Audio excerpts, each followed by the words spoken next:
Buongiorno, buongiorno a tutti i presenti qui e a tutte le persone che ci seguono in streaming, in diretta su cityvision.it e oggi anche sul sito e sui social del Mattino di Padova. Benvenuti a questa seconda giornata di Cityvision. Ieri è stata una giornata molto intensa con la prima giornata degli Stati Generali delle Città Intelligenti che sono venute dall'Alto Adige fino alla Sicilia, qui a Padova appunto per riflettere insieme su come sviluppare ecosistemi intelligenti basati sull'intelligenza umana soprattutto, perché questo ovviamente è il software che fa poi girare le città e fa girare il digitale anche che ci stiamo innestando all'interno.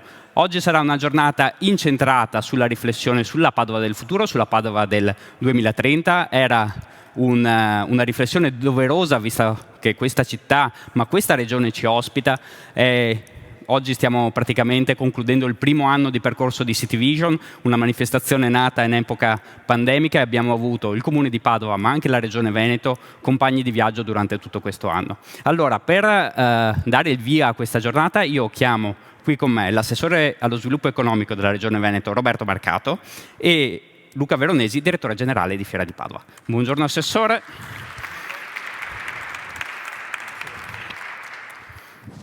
E buongiorno Direttore. Allora, Assessore. Ci sediamo? No, stiamo in piedi se per voi va bene lo stesso. Allora, noi recentemente siamo stati a Barcellona. Siamo stati a Barcellona a vedere la Smart City Congress, che è l'evento più grande a livello europeo dedicato a questo tema. E ci è venuta una bellissima suggestione. La suggestione è che il Veneto, che ha una città diffusa fatta di grandi centri, molto intelligente, dove c'è un'intelligenza dal basso, possa candidarsi a fare qualcosa del genere anche in Italia. E questo è il nostro sogno. Cosa ne pensa lei come assessore allo sviluppo economico con questa grande attenzione sull'innovazione? Padova e il Veneto possono candidarsi a avere un ruolo di leadership su questo settore? Intanto buongiorno a tutti e grazie davvero per l'invito. Assolutamente sì. Assolutamente sì, per tutta una serie di motivi. Il primo, che noi, pur avendo un tessuto produttivo fatto per la stragrande maggioranza di piccole e micro aziende, oltre il 95% delle imprese venete ha meno di 10 dipendenti, nonostante la dimensione, noi abbiamo un tasso di innovazione e di ricerca nel nostro tessuto produttivo che forse non ha uguali in Italia. E questo è un primo elemento di qualità.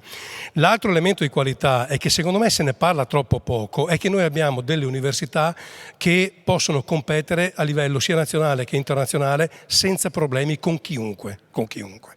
E devo dire che anche loro hanno fatto un salto di qualità non tanto nella capacità di ricerca, che quella c'è da sempre, ma nel rapporto con il territorio. Io l'ho visto anche negli ultimi anni, c'è questa interazione continua con il territorio, con le imprese, con le istituzioni, che fa sì che il Veneto possa diventare sempre più intelligente, no?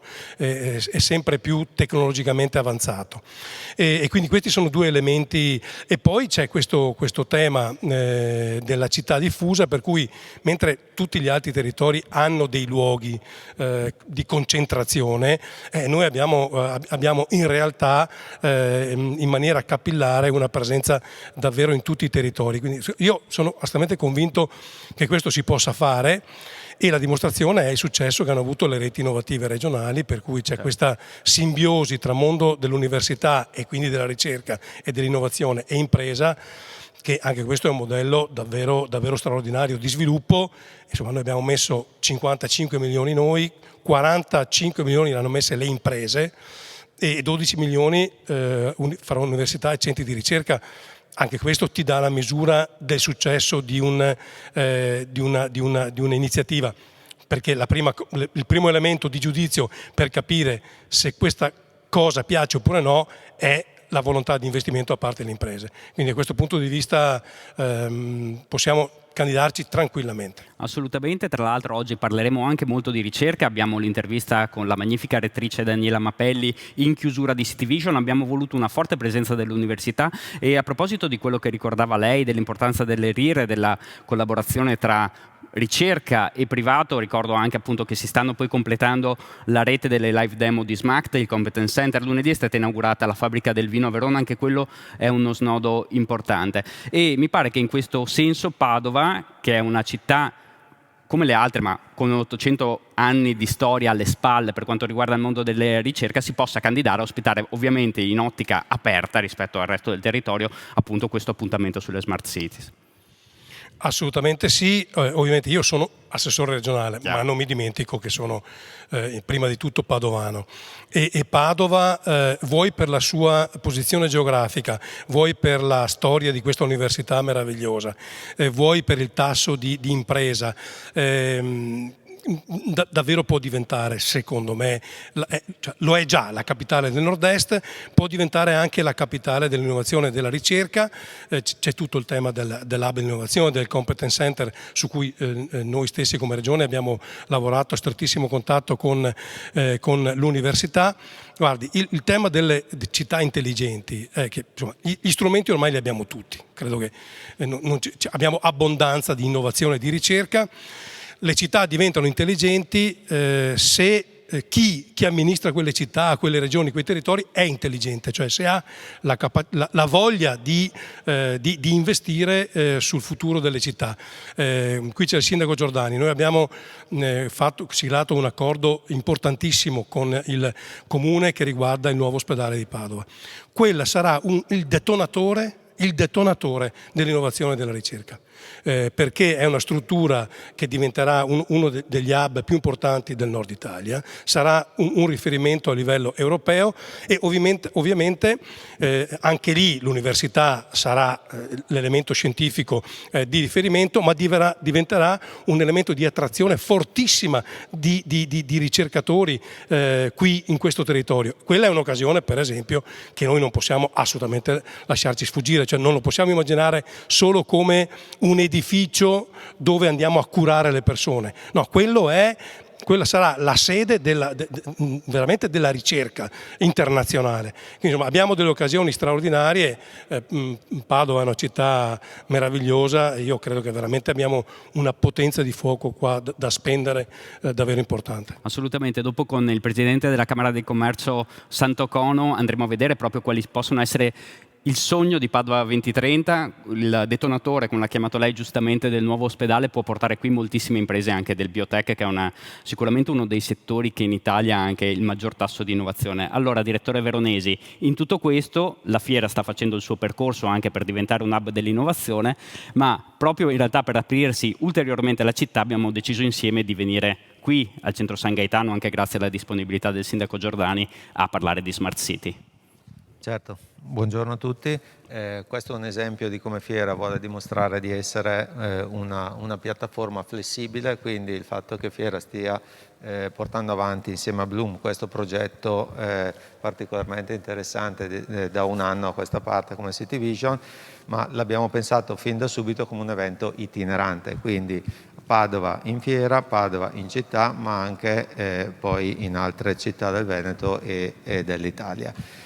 Mi fa molto piacere sentire tutte queste cose sul futuro della città di Padova e vedo che anche Fiera farà la sua parte, si colloca strategicamente in un'area estremamente interessante, quindi con anche lo sviluppo dell'ospedale sarà un complemento molto importante. Ricordo che Fiera è solo una parte di quello che è il quartiere di Via Tomaseo, all'interno del quale comunque a brevissimo partiranno i lavori per il laboratorio dell'Università di Ingegneria, il Competence Center ha già avviato i propri lavori, il centro congressi ormai di prossima attuazione e tante altre iniziative che stanno per entrare. Allora, Assessore, abbiamo avuto, come ricordavo all'avvio, la Regione con noi durante tutto questo primo anno, anche ieri c'era l'Assessore Calzavara, abbiamo parlato moltissimo dell'attività che dal basso sta facendo proprio sull'aiutare soprattutto i piccoli comuni nella transizione verso il digitale, che è una cosa importantissima. City Vision ha proprio questo scopo, quello di aiutare i comuni medio-piccoli ad andare verso una dinamica smart. Quindi speriamo di avervi con noi anche il prossimo anno. Sì, mi permetta solo in chiusura una considerazione. Lei parlava di digitale, benissimo, è un tema ormai da salotto anche familiare. Il PNRR si basa esattamente su queste direttrici di investimento. però il Paese deve fare un salto di qualità enorme se vogliamo davvero non perdere questa occasione, perché io ho vissuto l'infrastrutturazione della banda ultralarga nelle aree bianche, l'ho vissuta come una tragedia assoluta, perché finalmente si capisce che l'infrastrutturazione digitale è strumento necessario per far sì che poi le città siano smart, perché far sì che le imprese possano trasmettere dati importanti. Si fa un accordo importantissimo regioni e governo su fondi europei. Facciamo un accordo nel 2016, tutto doveva concludersi entro dicembre 2020, siamo in ritardo di almeno 4 anni. Assolutamente. Su 4 anni, siamo in ritardo di 4 anni. Si parlava anche ieri di ritardi. E stiamo parlando di velocità. Quindi, insomma, ecco, se il PNRR verrà usato così, noi perderemo un'altra occasione storica come Paese. E a quel punto là è giusto che ritorniamo a vivere nelle palafitte, perché ce lo meritiamo. Chiaro, penso che sarà anche l'oggetto di parte dell'intervista al sindaco Giordani che farà adesso il collega Claudio Malfitano. Allora lasciamo a loro il palco. Io ringrazio veramente moltissimo l'assessore Roberto Marcato con un applauso, grazie per essere stati qui con noi, e il direttore generale della Fiera di Padova, e lascio il palco al collega Claudio Malfitano. Sì.